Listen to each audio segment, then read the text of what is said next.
سلام دوستای عزیزم، به کانال خودتون رادیو آوا خوش اومدین. دوستای مهربونم، من برای تهیه داستانها زحمت بسیار زیادی میکشم.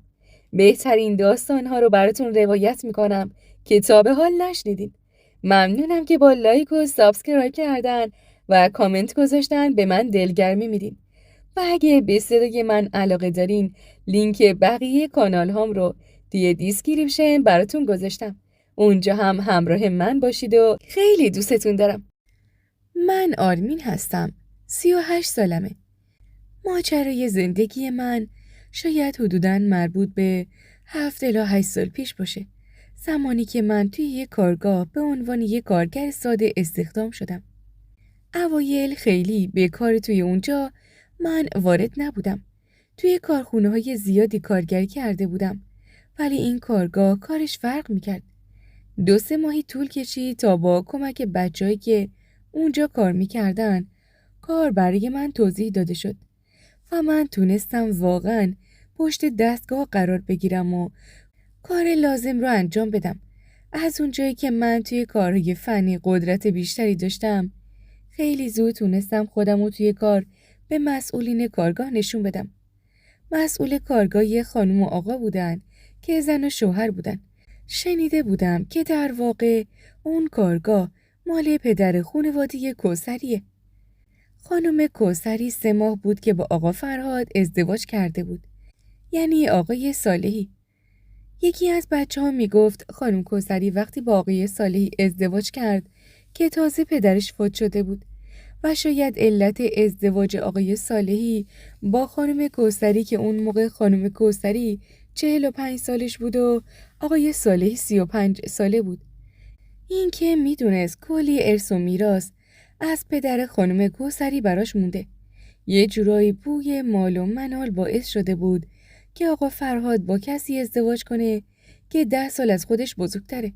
اونم یه پیر دختری که از نظر قیافه و این چیزا خیلی تو دلبرو نبود و یه قیافه معمولی رو به پایین داشت و یه استخونبندی درشتی که خانم کوثری داشت.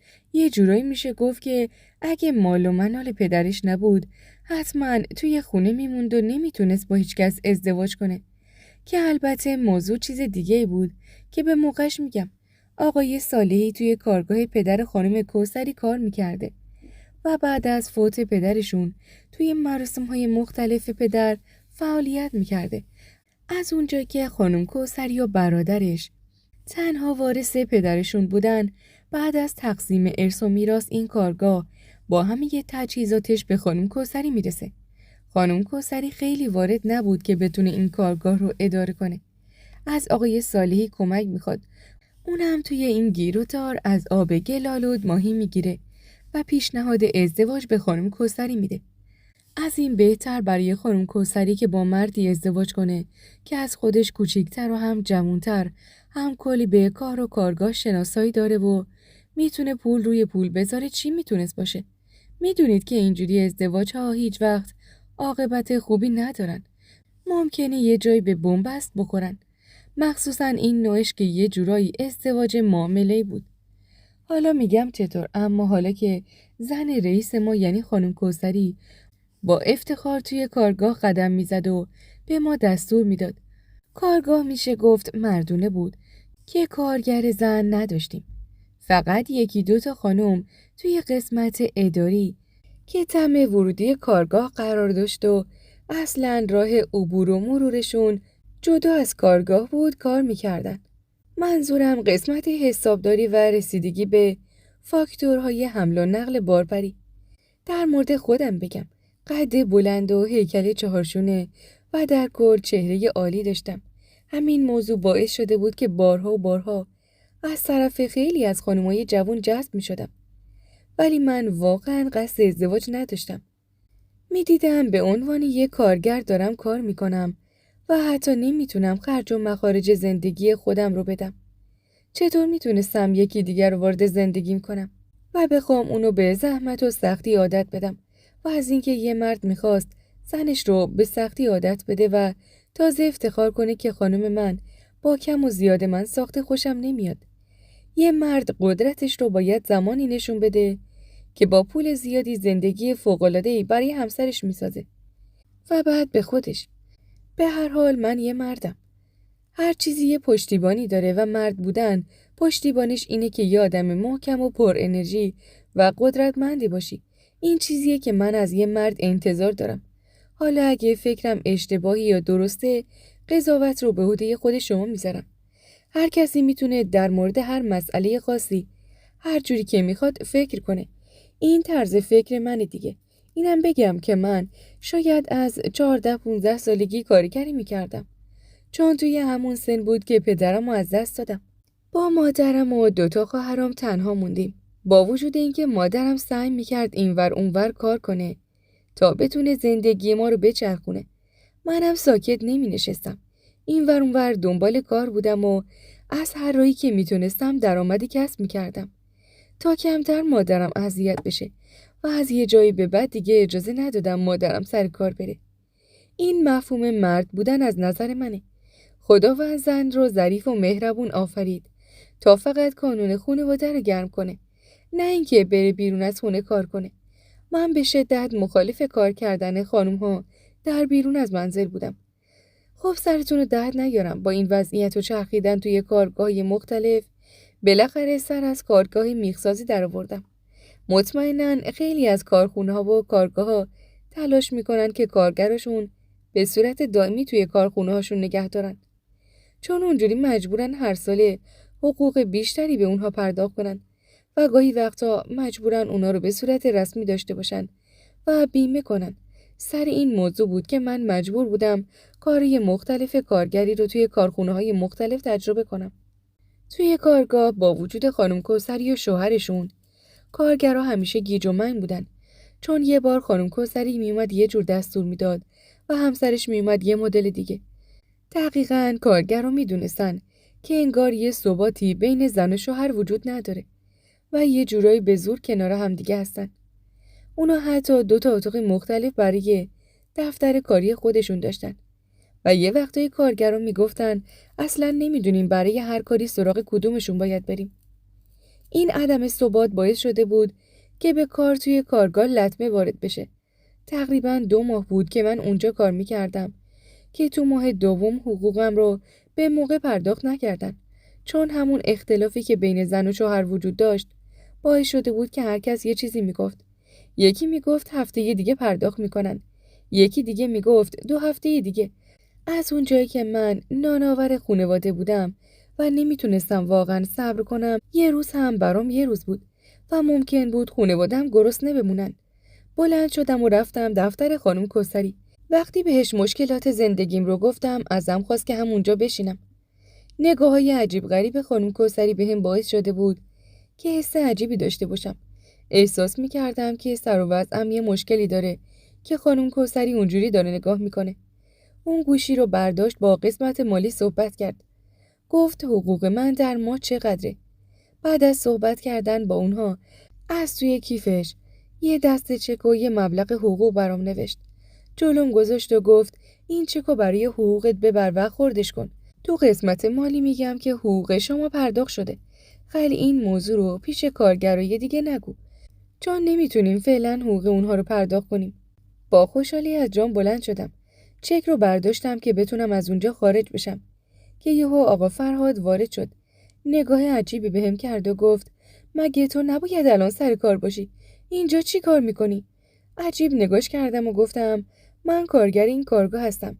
یه وقتایی لازمه که برای انجام یه سری امور پیش رئیسم بیام. اون در حالی که داشت به من نزدیک میشد گفت رئیس؟ کدوم رئیس؟ جواب منو ندادی. رئیس تو منم یا این خانم؟ منم سرمو انداختم پایین و گفتم من غلط بکنم جسارت بکنم. شما زن و شوهر هستین و هر کاری بخواین انجام بدین به خودتون ارتباط داره. من فقط یه کارگر هستم که اینجا میخوام کارمو درست انجام بدم و بدون اینکه منتظر جوابش باشم از دفتر کاری اونا بیرون زدم. وقتی که درو بستم صدای داد و فریاد اون 2 نفر از داخل اتاق میومد. وای نستادم، من که حقوق این ماهم رو دریافت کرده بودم. کار کردن اونجا هیچ فایده‌ای نداشت. باید دنبال کار دیگه‌ای میگشتم. اومدم تو قسمت اصلی کارگاه و به سرکارگر گفتم 1 ساعت به من اجازه بدید باید برم تا جایی و برگردم. اون نمیخواست اجازه مرخصی بده، ولی وقتی اصرار بیش از حد منو دید مجبور شد قبول کنه. به سرعت خودم رو به بانک رسوندم و قبل از اینکه اختلاف اون زن و شوهر به حد بالاتری برسه چک رو نقدش کردم. توی حساب خودم ریختم و خودم رو به خونه رسوندم. به مادرم گفتم بیا این پولو برای گذران امور ازش استفاده کن. اون که تعجب کرده بود چطوری وسط روز خونه هستم بهم زل زده بود. ماجرا رو به صورت خیلی خلاصه براش تعریف کردم. دوباره از خونه بیرون زدم تا بتونم یه کار دیگه پیدا کنم که برای سر برج بعدی بی پول نمونیم.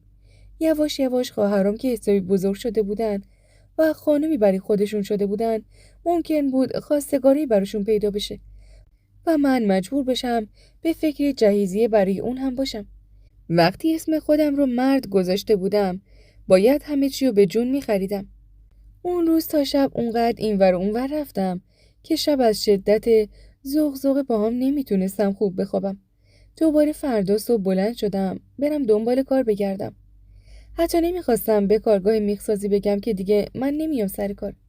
چه فایده‌ای داشت وقتی اونجا اونقدر بی صاحب بود که معلوم نبود رئیسش کیه و باید از کی دستور گرفت.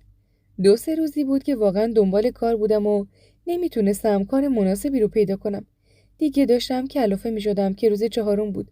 گوشیم زنگ خورد. کاشکی هیچ وقت اون تماس ناشناس گوشیمو جواب نمیدادم. ولی جواب دادم و متوجه شدم که خانم کوثری پشت خطه. اون بهم گفت که 3-4 روز سر کار نمیای. میشه علتشو بهم بگی؟ من که دیگه پولی ازشون نمیخواستم. مشکلات لازم رو بهش گفتم.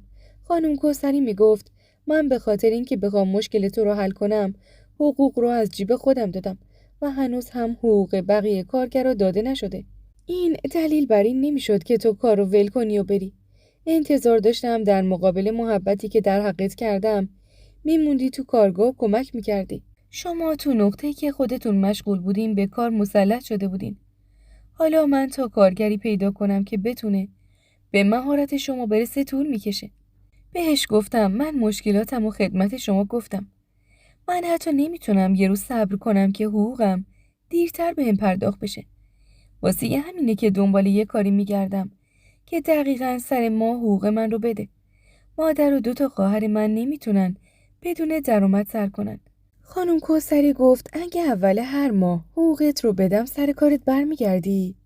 بذار ما طلبکار تو باشیم. بهش گفتم اگه اینجوری باشه بله.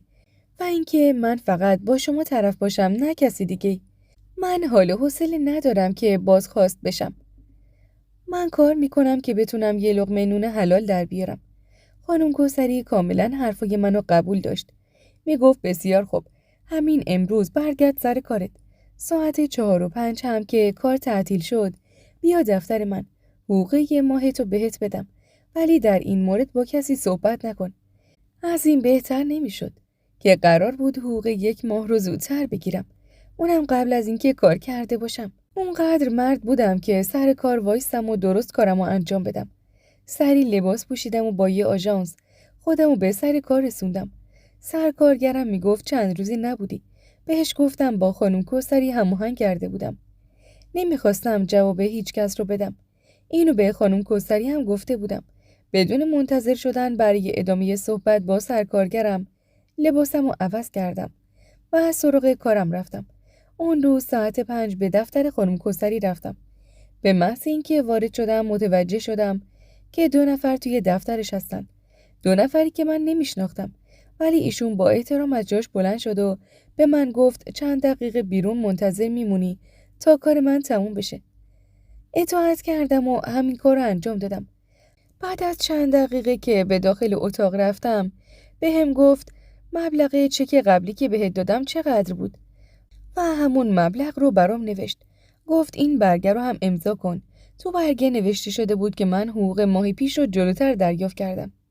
من اونو امضا کردم و بلند شدم که از دفتر خارج بشم که صدای خانم کوثری رو شنیدم که میگفت حتما شنیدین که پدر من به تازگی فوت کرده. هنوز 6 ماه از فوتش نگذشته.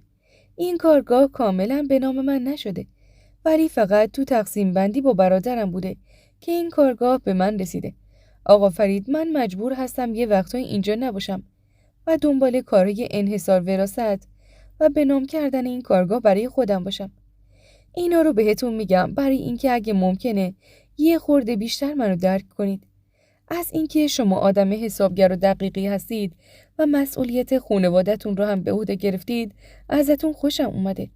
دلم میخواد چشم و گوش من توی این کارگاه باشید تا جایی که متوجه شدم حتی سرکارگر پدرم خیلی آدم درستی نیست و من نمیخوام یه روز چشم باز کنم ببینم این کارگاه رو کلاً از دست دادم. اونقدر اینجا بی‌نظمی وجود داره که برادرم حاضر نشد اینجا رو برداره. تمام دارایی من از پدرم همینه. اگه مراقب نباشم ممکنه از چنگم در آورده بشه. همسرم کسیه که قبلا اینجا برای پدرم کار میکرده. نمیدونم ازدواج ما قسمت بود یا اجبار، ولی هرچی که بود نه پشیمونی من سود داره و نه جدا شدنم. چون پدرم توی وصیت نامش هم نوشته در صورتی که من ازدواج کرده باشم میتونم صاحب ارث و میراث که از پدرم بهم میرسه باشم، وگرنه برادرم مسئول مال و اموال منه. پس مجبورم همسرم رو تحمل کنم تا بتونم این کارگاه رو به نام خودم بکنم. اون آقایی که این همه رئیسم میکنه واقعا فعلا اینجا هیچ سمتی نداره. احساس میکنم که میتونم فقط به شما اعتماد کنم به عنوان انسانی که واقعا یه چیزایی توی زندگی براتون مهمه. برای همین خواهش میکنم یه جورایی به من هم کمک کنید و فکر کنید من هم یه جورایی جز خانواده شما هستم. حرفای خانم کوثری که میخوام از اینجا به بعد اسم کوچیکش یعنی فهیم خانم رو صدا کنم خیلی روی من تاثیر گذاشت. اون موقع واقعا حس میکردم اون آدم حسابیه و عجیب قابل شناختن نیستن. بهش گفتم هر کاری از دست من برمیاد براتون انجام میدم. زن رئیسم از جاش بلند شد و به سمت من اومد. در گوشم گفت راستشو بخوای شوهرم ناتوانه، یه جورایی هم مرد هم زن و من قبل از ازدواج این موضوع رو میدونستم و به خاطر وصیت پدرم باهاش ازدواج کردم، ولی بعد از ازدواج پشیمون شدم. خب منم آدمم، یه حسایی دارم، نیاز دارم توی زندگیم. شوهرم یه ربات بی احساسه، دیگه حالم ازش به هم میخوره، ولی مجبورم فعلا تحملش کنم.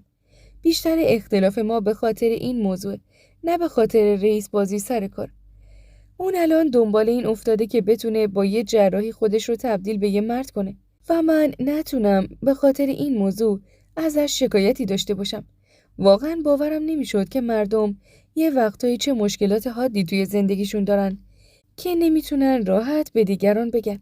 حسابی دلم برای فهیم خانم سوخت. از اون به بعد شده بودم یه جورایی جاسوس ایشون توی کارگاه. به سر ماه نرسیده فهیم خانم یه حکمی نوشت و سرکارگر اونجا رو به قسمت اداری برد و منو به عنوان سرکارگر انتخاب کرد. سمتی که به سرکارگر داده بود یه مقدار بالاتر بود، چون میدونست که اون سرکارگر اونقدر اونجا نفوذ داره که اگه فعلا بخواد اونو از اونجا اخراج کنه ممکنه که خیلی از کارگرای دیگه اونجا کار نکنن. با وجود این سرکارگر اونجا یعنی علی آقا از اینکه من به جای سرکارگر شده بودم ناراحت بود. میگفت آدمای با سابقه تری اونجا وجود دارن که لیاقت داشتن جایگزین من بشن. چرا تو این سمت رو دریافت کردی؟ اون احتمالاً میخواست کسی جایگزین خودش بشه که بتونه روش نفوذ داشته باشه و هر کاری که دلش میخواد توی اون کارگاه انجام بده. و دقیقاً قصد فهیم خانم این بود که دست اونا یه جوری از کارها کوتاه بشه. اینو به من گفته بود. حتی میگفت سمتی که به اون داده یه جورایی فرمالیت است. فقط حقوق بیشتر داره. به محض اینکه بتونه سلطه بیشتری توی کارگاه پیدا کنه از اونجا اخراجش میکنه. فهیم خانم میگفت حالا که تو سرکارگر شدی دلم میخواد اونجا رو یه جوری بچرخونی که خیالم از بابت داخل کارگاه راحت باشه. من هم واقعا همه تلاشم رو میکردم که بتونم کار خودم رو درست انجام بدم، چون هنوزم تو اولین ماه میشد فهیم خانم یه چک به من داد بابت حقوق اون ماهم، ولی همیشه حقوق کارگرها با 10-15 روز تأخیر پرداخت میشد. همین که هوای حقوق منو داشت منم باید هوای کاری که بهم سپرده شده بود رو میداشتم و چنان با قدرت در این زمینه ظاهر شده بودم که در عرض 2 ماه کارخونه به 2 برابر سوددهی که در ماه‌های گذشته داشت رسید. فهیم خانم میگفت همه اینها رو مدیون کار و فعالیت تو هستم، چون تو باعث شدی که کارخونه رونق بگیره. در ضمن توی این مدت یه سری دستای خرابکار که یه جورایی به علی آقا سرکارگر قبلی وصل می شدن هم قطع شد. اونو میخواستن یه کاری کنن که این کارگاه اونقدر از نظر کاری پایین بیاد که یه جورایی کارگاه تعطیل بشه. اینو بعدها متوجه شدم وقتی که نیت‌های بد شوهر فهیمه خانم و همون سرکارگر سابق که علی آقا بود رو متوجه شدیم. اونا میخواستن کاری کنن که این کارگاه رو بالا بکشن و به جای فهیمه خانم خودشون صاحب بشن. اصلاً قصد شوهر فهیمه خانم از ازدواج با فهیمه همین بوده. از اونجایی که ارتباط من و فهیمه یه ارتباط نزدیک کاری تبدیل شده بود و این موضوع رو شوهر فهیمه هم متوجه شده بود، سعی میکرد با من ارتباط بهتری برقرار کنه. برای همین همیشه به هم میگفت که خدا رو شکر که تو دوباره به سر کار برگشتی، چون پتانسیلی توی وجودت داری که من تا حالا توی وجود هیچ کس ندیدم. این نشون میده که تو یه آدم کاری هستی و یه آدم موفق. واقعا خوشحال بودم که میتونستم تا این حد از موفقیت رو کسب کنم. فهیمه خانم حقوق من رو بیشتر کرده بود، ولی اجازه نمیداد که حتی یه ذره فکر کنم که کار کردن توی اینجا ممکنه برای آیندم خوب نباشه، چون ما اینجا بیمه نبودیم. البته فهیمه خانم قول داده بود که در آینده کاری کنه که از نظر بیمه کارگران مشکلی نداشته باشن و این باعث خوشحالی من میشد که وجود من باعث بشه برای کارگر هم یه کار درست انجام بشه. بیمه در آینده خیلی میتونست به ایشون کمک کنه. دیگه رفت آمد من با فهیمه و شوهرش جوری شده بود که حتی یکی دو بار توی مهمونی‌های ویژه اونها که یه جورایی فامیلی هم بود و بیرون از خونه و توی رستوران برقرار میشد دعوت بشم. البته که به همراه مادرم دعوت میشدم. هر بار مادرم نمیومد. میگفت تو اونجا کار میکنی، زشته که منم همراه تو بیفتم و بیام. برای مادرم مشکلات فهیمه رو یه جورایی توضیح داده بودم. اون میگفت با وجود اینکه میگه فهیمه این مشکلاتو داره، باز هم مراقب خودت باش، نکنه مسائلی که اونا با هم دیگه دارن برای تو باعث دردسر بشه. نمیتونستم باور کنم که واقعا اینجوری اتفاقی بیفته. ولی انگار مادرم با وجود اینکه سر کار نرفته بود ولی به هر حال چند تا پیراهن بیشتر از من پاره کرده بود و من بهش یه چشم الکی میگفتم و فکر نمی‌کردم حرفایی که میزنه حقیقت داشته باشه. تا اینکه یه روز شوهر فهیمه خانم منو صدا کرد و میخواست با هم صحبت کنه. پول درست و حسابی بهم بده برای یه کار مهم. منم که از پول بدم نمیومد و حتی مبلغی که بهم گفت اونقدر زیاد بود که واقعا هواییم کرده بود. از یه طرف هم مادرم مدت‌ها بود که حال خوبی نداشت و دکتر رو گفته بودن نیاز به عمل جراحی داره و من نمیتونستم پول جراحی رو جور کنم. اگه میتونستم اون پول رو از شوهر فهیمه خانم بگیرم، مشکل مادرم رو میتونستم رفع کنم. برای همین گفتم اگه کار معقولی باشه من مشکلی ندارم، میتونم انجامش بدم. اون گفت این کاری که من میخوام خانومم هم میخواد و برای همین 2 روز بعد برای وعده شام به خونشون منو دعوت کرد. کنجکاوی داشت دیگه عمونمو میبرید که چه کار مهمیه که این آقا میخواد منو توی خونش دعوت کنه و توی حضور همسرش با من در میون بذاره. وقتی به خونشون رفتم ماجرا رو فهمیدم. انگار دنیا رو سرم خراب شده بود. یعنی واقعا اون زن و مرد چی پیش خودشون فکر میکردن که همچین پیشنهادی رو به من میدادن. تو عصبانیت زیاد خونشون رو ترک کردم و به خونه برگشتم. مادرم مدام میپرسید که چی شده اینقدر عصبانی هستی. نمیتونستم به مادرم بگم که آقای صالحی و زنش چه پیشنهادی بهم دادن. گفتم چیز مهمی نیست، به خاطر اینکه حقوق 1 ماه رو پیش گرفته بودم و اون روز 10مین روز از ماه جدید بود که شروع شده بود. تصمیم گرفتم تا آخر ماه رو سر کار باشم و آخر ماه کار اونجا رو رها کنم. بنابراین فردای اون روز سر ساعت به سر کار رفتم. تقریبا ساعت 10 صبح بود که دیدم فهیمه خانم برای سرکشی به داخل کارگاه اومد. اون واقعا با دیدن من تعجب کرده بود و وقتی سراغم اومد، چون من یه جورایی سرکارگر حساب می شدم، بقیه کارگرا که دور اطرافم بودن ازم دور شدن. خانم بهم گفت اگه سرکار نمی اومدی به خودم شک می کردم که چطور بهت اعتماد کردم. اون کلی با هم حرف زد و یه دلایلی برای پیشنهاد شب گذشتشون بهم گفت، ولی هیچ کدوم از اون دلایلی که اون خانم فکر میکرد منطقی و قابل قبوله برای من قابل قبول نبود. با وجود اینکه فهیمه خانم ازم خواسته بود بعد از کارم به دفتر کاریش برم و بیشتر با هم صحبت کنیم، من به حرفش گوش نکردم و بعد از تعطیل شدن مستقیم به خونه برگشتم. وقتی رسیدم متوجه شدم که مادرم درد زیادی رو توی پاهاش داره احساس میکنه. اون میگفت امروز اصلا نتونستم راه برم چون زانوهام واقعا قفل کرده. بیش از حد به زانوی مادرم و اینکه قرار بود یه تیکه زانوی مصنوعی توی پای راستش قرار داده بشه تا بتونه حداقل توی راه رفتن کمکش کنه. یه مسئله جدی بود و دردی بود که با حقوق من برطرف نمیشد. مونده بودم چی کار کنم. از یه طرف طاقت درد مادرم رو نداشتم، از اون طرف وسط یه پولی که شوهر فهیمه خانم بهم پیشنهاد داده بود منو توی دوراهی که نه توی سراحی قرار داده بود. از یه طرف هم وجدان خودم و مسئولیت و محدودیت‌های ذهنی که داشتم بود. البته من خیلی آدم اهل نماز و ثواب و گناه نبودم، ولی یه چیزایی برام مهم بود و دارای ارزش بود برام که پا گذاشتن روی اونها پا گذاشتن روی وجود خودم بود. وقتی 2-3 روز درد کشیدن‌های مادرم رو توی خونه دیدم دیگه نتونستم طاقت بیارم و سراغ فهیمه خانم رفتم و گفتم من حاضرم کاری رو که میخواید انجام بدم، فقط میخوام اولش پولی رو که بهم میدید نگه دارید و به جای اون 6 ماه حقوقم رو پیش بهم پرداخت کنید تا من مادرم رو به بیمارستان ببرم و جراحی پاشو انجام بدم، چون دلم نمیخواد مادرم رو با این پول جراحی کنم. لذا میخوام اون پول کار کردن باشه. بعد از جراحی مادرم کاری رو که میخواید براتون انجام میدم و بعد پولش رو دریافت میکنم. ولی بهتون قول میدم تا 6 ماه آینده سر کار میمونم و کارم رو توی کارگاه انجام میدم. فهیمه خانم قبول کرد و گفت میدونم اونقدر آدم سالم و خوبی هستی که حتما این کار رو انجام میدی. من بهت اعتماد دارم که میخوام تو این کار رو انجام بدی. اگه بین این همه آدم من تو رو انتخاب کردم به خاطر اینه که مطمئنم میتونم روت حساب کنم. کاری که شوهر فهیمه خانم میخواست من انجام بدم این بود که قرار بود بهم پول بده تا جلوی خودش با فهیمه خانم با هم اوکی بشیم، چون اون نمیتونست باهاش باشه.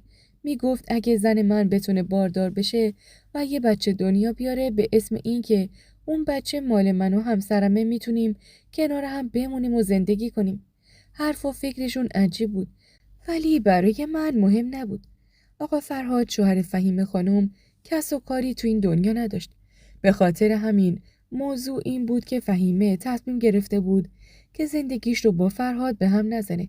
اون میگفت برای من مهم نیست که شوهرم مشکل آنچنانی داشته باشه. من فقط میخوام یه مردی توی زندگیم باشه که برادرم خیال کنه من هم شوهر دارم و دست از سرم برداره. این دو زن و شوهر معلوم نبود چی تو مغزشون بود. برای من واضح نبود. من فقط به پولی که قرار بود بابت این کار دریافت کنم نیاز داشتم. اونا بالاخره حقوق 6 ماه من رو جلوتر بهم دادن و مادرم رو توی بیمارستان بستری کردم و جراحیش انجام شد. دکتر مادرم میگفت خدا رو شکر جراحیش با موفقیت انجام شده. انشالله میتونن با کمک عصا روی پای خودشون راه برن و همین اندازه برای من کفایت میکرد و برای راه رفتن مادرم حاضر بودم جون خودم رو هم بدم، چون ارزش مادرم برام خیلی بالاتر از پول و این حرفا بود. به محض اینکه خیالم از بابت مادرم راحت شد یه شب به خونه فهیمه و شوهرش رفتم و کاری رو که میخواستن انجام دادم. با فهیمه وارد دوستی شدم، اما از اونجایی که فکر میکردم ممکنه بعدها این مسئله برام مشکل ایجاد کنه مجبور شدم همون 6 ماه حقوقم رو به صورت چک از شوهر فهیمه و با دستخط خودش ازش دریافت کنم.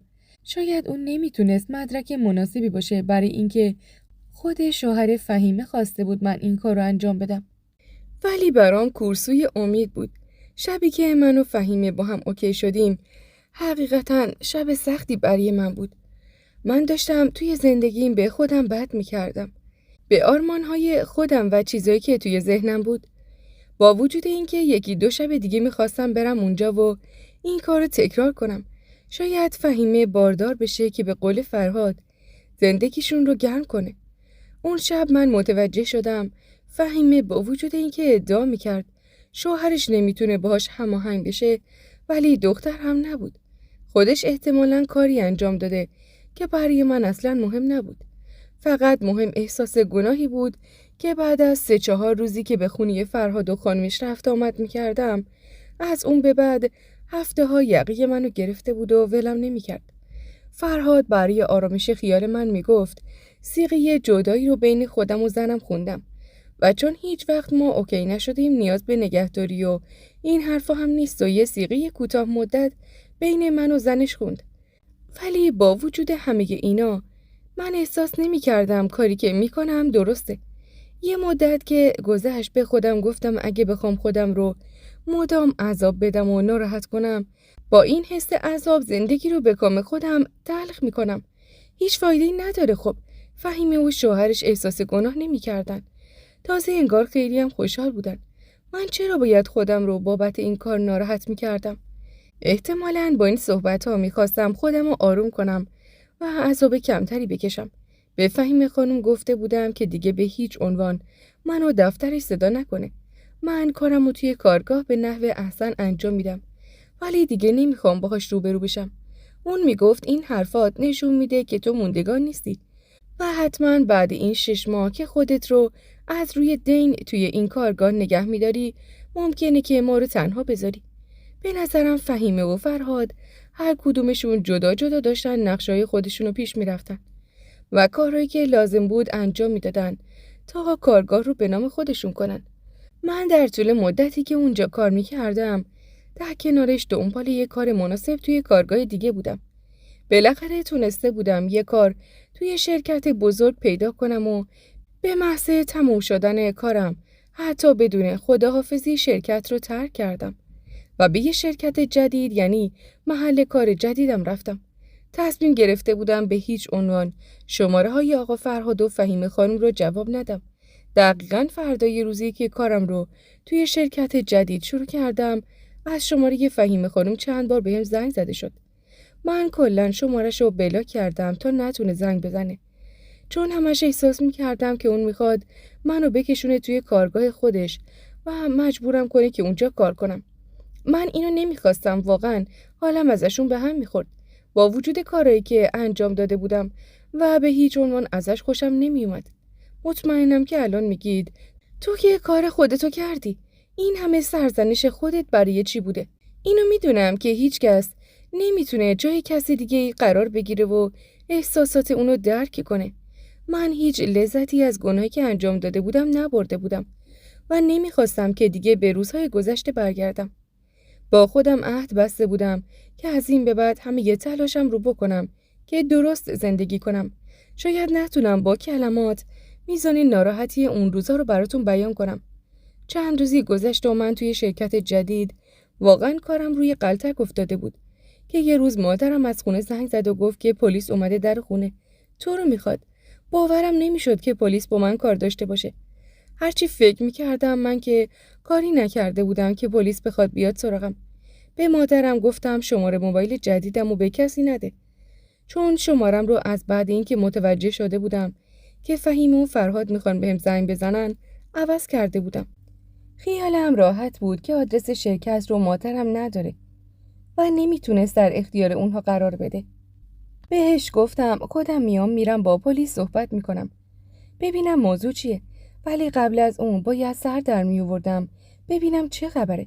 سیم کارت قبلیم رو داشتم، مجبور شدم اونو توی گوشیم انداختم. به فهیمه زنگ زدم گفتم موضوع شکایت و اینا چیه. اون حسابی ناراحت بود. میگفت چرا گوشیتو خاموش کردی؟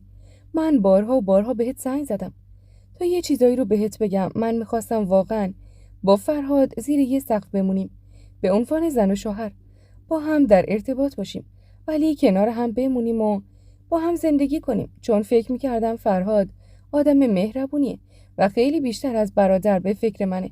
از طرفی هم فوبیای شدید به تنهایی موندن توی خونه دارم، ولی انگار اشتباه میکردم. فرهاد از ارتباط من و تو فیلم گرفته و به خاطر اون شکایت کرده و گفته من بهش بد کردم و اون فیلم رو به عنوان مدرک قرار داده، چون من میخواستم مهریم رو اجرا بذارم. اون پیش دستی کرده بود و بی خود نبود که به من اصرار میکرد با تو اوکی بشم.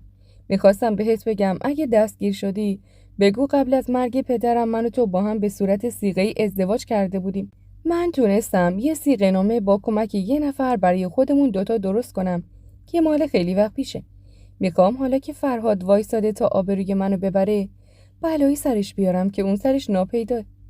اون زمانی که اون راضی شد با من ازدواج کنه یه مهریه درست حسابی پشتوانی عقد ما قرار داد. چون من بهش گفتم وقتی تو مرد نیستی و فقط قیافه مردونه داری من باید یه پشتوانه داشته باشم که بتونم کنار تو وایسم. ولی انگار فرهاد داشتن زندگی خوب رو برای خودش نمیپسنده. اون میخواد کل این زندگی رو از چنگ من در بیاره. بهم گفته اون کارگاه رو به نام من کن. حالا فکر میکرد که من نمیتونم راحت کارگاه رو به نام خودم کنم. ولی حالا که میبینه موفق شدم میخواد اول نصف کارگاه رو بدم لابد بعدن کل کارگاه رو از چنگ من در بیاره. ارسی هم یه آپارتمان هم از پدرم به من رسیده. میگه اونم به نام من کن چون من دارم باهاش زندگی میکنم. من نمیتونم تا وقتی که زنده هستم مال و اموالم رو دو دستی تقدیم فرهاد کنم. انگار کار هنرمندانه کرده که با من ازدواج کرده. بهش گفتم حالا تکلیف من چیه؟ گفت همین که به اداره پلیس رفتی بهشون بگو قبل از فوت پدرم من و تو با هم صیغه ازدواج کرده بودیم. صیغه نامه دست منه. تاریخش از فلان روز تا فلان روزه. ببین فرهاد هیچ کاری نمیتونه بکنه. فقط مهم اینه که تو دست و پات نلرزه و نخوای که واقعیت رو بهشون بگی. در ضمن اون چرا که بابت 6 ماه کار کردنش گرفتی گفته تو ازش دزدیدی. ولی من انکار کردم و گفتم اون حقوق 6 ماه کار کردنته. حاضرم همون مبلغ رو به فرهاد بدم. دیگه واقعا تصمیم گرفتم جدا بشم. دیگه نمیتونم اینجوری به زندگی با اون ادامه بدم. لطفاً یه قرار بذار امروز هم دیگه رو ببینیم. چون تو دیگه نمیتونی از دست قانون فرار کنی. هر جوری باشه میان سراغت. اگه خودت مستقیم بری پیش پلیس و علت احضار تو جویا بشی و بتونی محکم صحبت کنی هیچ مشکلی پیش نمیاد. در اینکه واقعا دست و پام به لرزه افتاده بود حرفی نبود. واقعا نمیدونستم توی اون شرایط چی کار باید بکنم. مجبور شده بودم با فهیمه قرار گذاشتم. یه بار دیگه با هم صحبت کردیم. حرفامون رو یکی کردیم. فهیمه به پهنای صورتش اشک میریخت. میگفت میدونم تمام این نقشه ها نقشه برادرمه. اون میخواد کاری کنه که این دوتا تیکه اموال رو از چنگ من در بیاره و همش هم تقصیر زنشه که میخواد یه کاری کنه که من برم با اونا زندگی کنم و زیر دست اونا بشم و همه اموالم رو صاحب بشه. اون از دست فرهاد به دادگاه شکایت کردم و گفتم که اون قبل از ازدواج بهم نگفته بود که چه مشکلی داره. همین مشکل فرهاد میتونه کمکم کنه که من ازش جدا بشم. فقط میمونه وصیت پدرم که گفته تا وقتی که ازدواج نکردم اختیار مالم دست برادرمه. اونم دارم با یه وکیلی صحبت میکنم بتونه کمکم کنه که طبق وصیت عمل نکنیم. فهیمه طوری حرف میزد که واقعا دلم براش سوخت. درسته که اون ممکنه نتونه با کسی ازدواج کنه به خاطر قیافش یا هر چیز دیگه، ولی خدا رو خوش نمیومد که اینجوری بخواد مورد ظلم قرار بگیره. به هر حال اموالی که از طرف پدرش بهش به ارث میرسید حقش بود و حتی برادرش هم این اجازه رو نداشت که این حق رو ازش بگیره. بهش گفتم خیالت راحت باشه. هر جور شد من کمکت میکنم که بتونی روی اموال خودت مسلط باشی. فردا صبحش به اداره پلیس مراجعه کردم. گفتم برای چی دنبال من بودید؟ دقیقاً مشخص شد تمام حرفایی که فهیمه میزد درست بود. من کاملا انکار کردم که اون فیلم از ازدواج فرهاد و فهیمه گرفته شده و گفتم من نمیدونم چطوری با چه حیله این فیلم رو این آقا گرفته. ولی این آقا میدونست که قبل از فوت پدرش من و فهیمه با هم ازدواج کرده بودیم و تصمیم داشتیم پدرش رو راضی کنیم که با هم دائم کنیم. ولی متاسفانه عمر پدرش به دنیا نبود و بعداً فهمیدم چون مدت زمان صیغه من و فهیمه گذشته بود و من تو دوره دور از این شهر بودم و خبر از فهیمه نداشتم، نمیدونم چطور فهیمه رو راضی کرده بود که باش ازدواج کنه. من ازش شاکی هستم که چرا باید فیلم خصوصی من و اون خانم که زمانی قرار بود با هم محرم بودیم دست این آقا باشه و اصلا چطوری تونسته وارد حریم شخصی این خانم بشه و اینجوری ازش فیلم بگیره. فرهاد میخواست از اون فیلم بر علیه ما استفاده کنه و متاسفانه بر علیه خودش استفاده شد. حتی نتونست ثابت کنه که اون چه ادعا میکرد ازش دزدیدم واقعا من دزدیده باشم. چون فهیمه توی دادگاه گفت که تو اون زمان من به خاطر عمل مادرم نیاز به پول داشتم و ازشون خواسته بودم که 6 ماه حقوقم رو پیش بدن و اون چک بابت حقوقم بوده.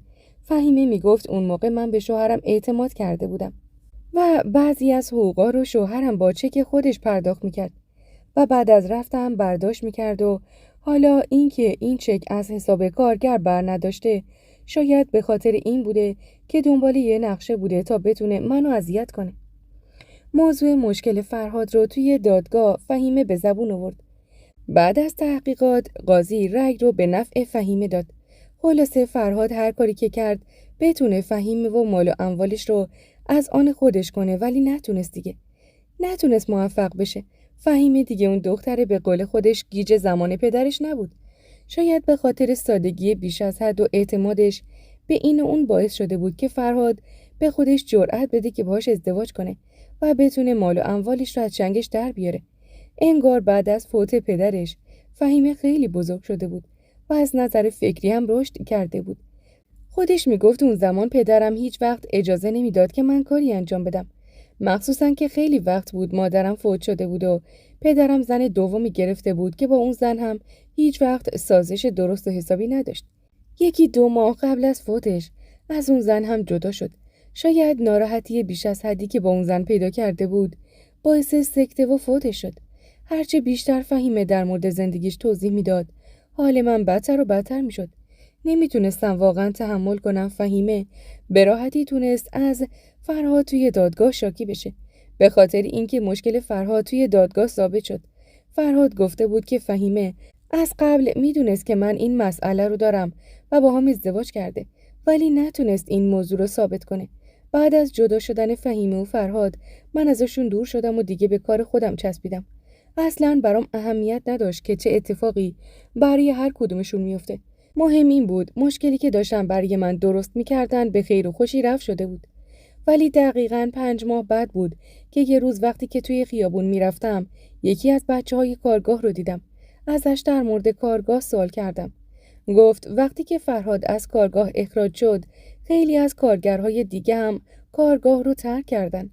متاسفانه فهیمه هم نتونست کارگاه رو به راه کنه. شنیدم که از فرهاد جدا شده ولی کارگاه رو هم 1-2 ماهی تعطیل کردن، چون واقعا کارگرها نمیتونستن درست و حسابی کار کنن. اوضاع خوبی به نظر نداره، مخصوصا که از یکی از بچه‌ها شنیدم اون بارداره. عجیبه با وجود بارداری چطور تونسته از فرهاد جدا بشه.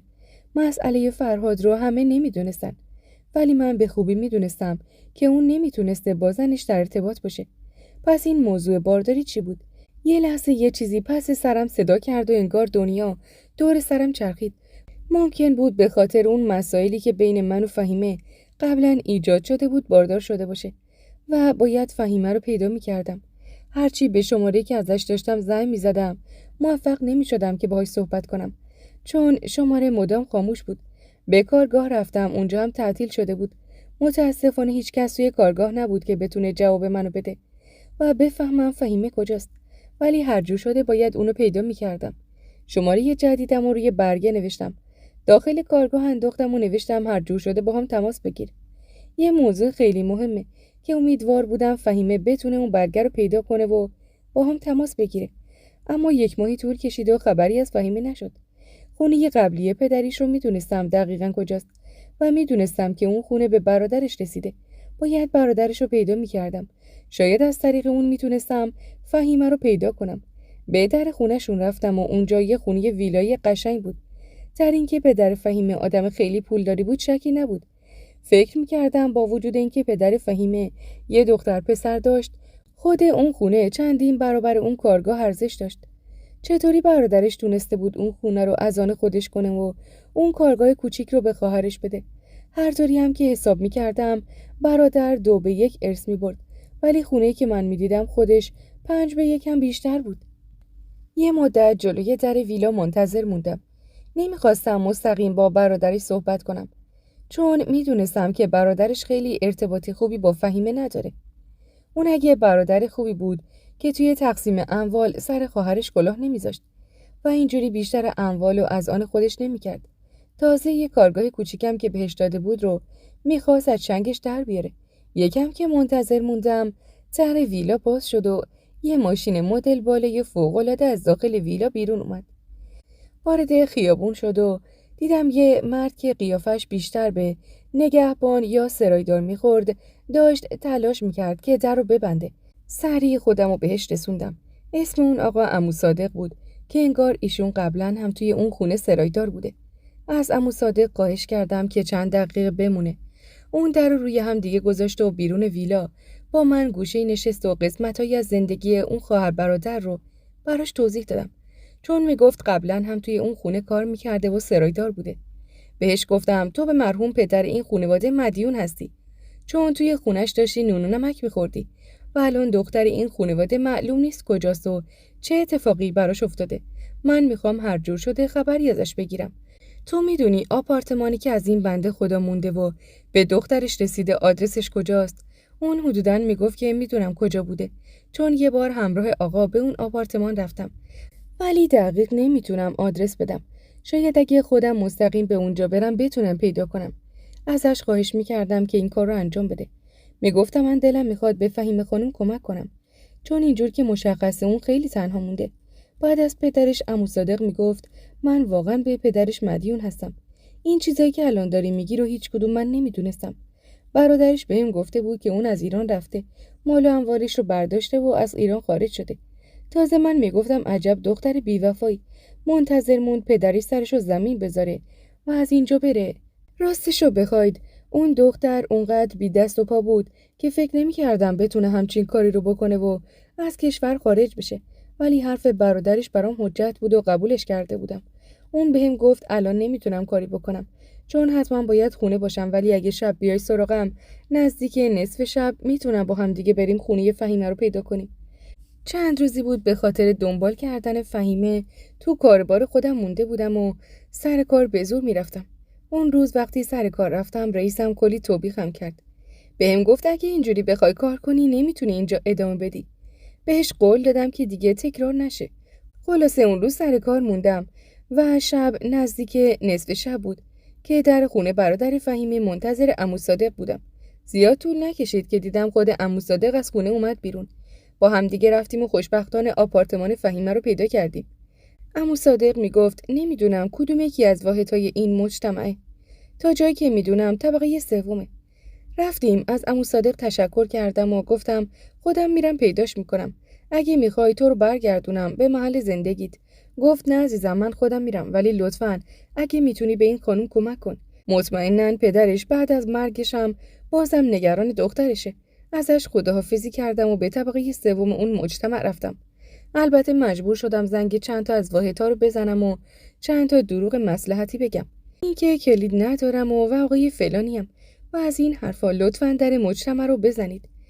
تازه تونستم سیبیل نگهبان مجتمع رو هم چرب کنم تا اجازه بده من به طبقه سوم برم. اون دقیقاً شماره واحد فهیمه رو بهم گفت و مستقیم در خونش رفتم. وقتی زنگو زدم چون چشمی داشت خودم رو کنار کشیدم تا فهیمه منو نبینه. فقط میپرسید کیه. یکم صدامو تغییر دادم و وانمود کردم که نگهبان ساختمونم. به محض اینکه فهیمه در رو باز کرد و منو اونجا دید کاملا شوکه شده بود.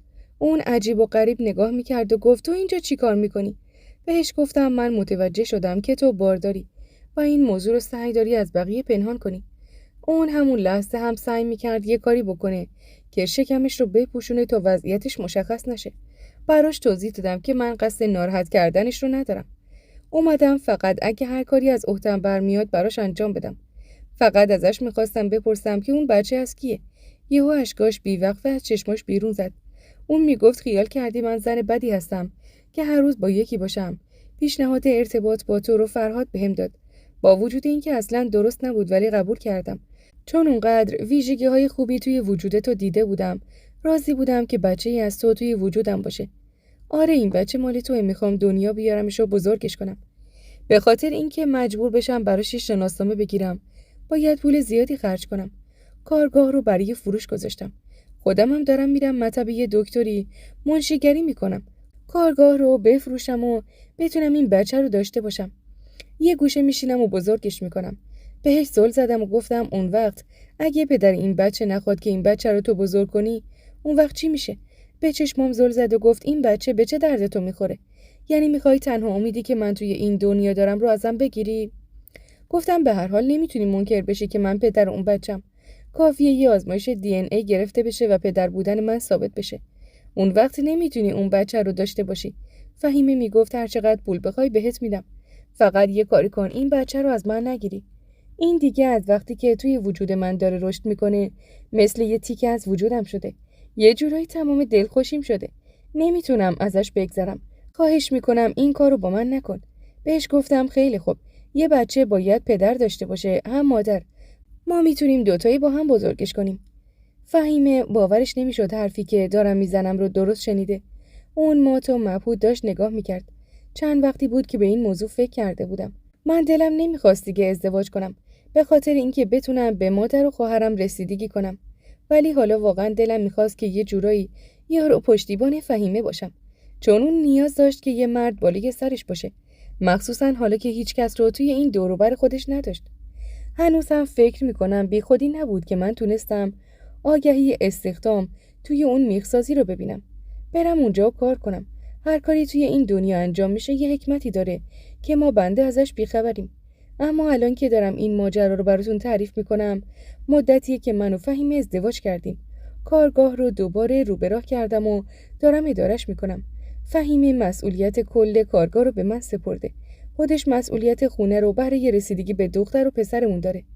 بچه‌ای که اون موقع به دنیا آورد یه دختر خیلی خوشگل بود. 2 سال بعدش پسرمون به دنیا اومد و الان پسرم 3 سالشه. حدوداً 5 سال خورده‌ای که من و فهیمه کنار هم هستیم. خدا رو شکر زندگی خیلی خوبی داریم. خواهر بزرگم ازدواج کرده و کوچیک هم نامزد کرده. خدا رو 1000 بار شکر که همه ی اتفاقات جوری رقم خورده که الان هممون احساس شادمانی داشته باشیم.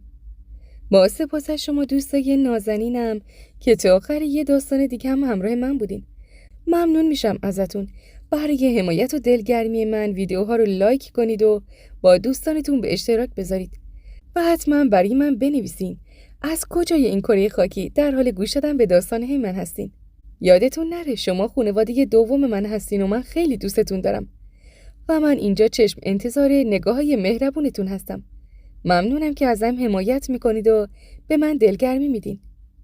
تا داستان بعدی شما رو به خدای بزرگ و منان میسپارم.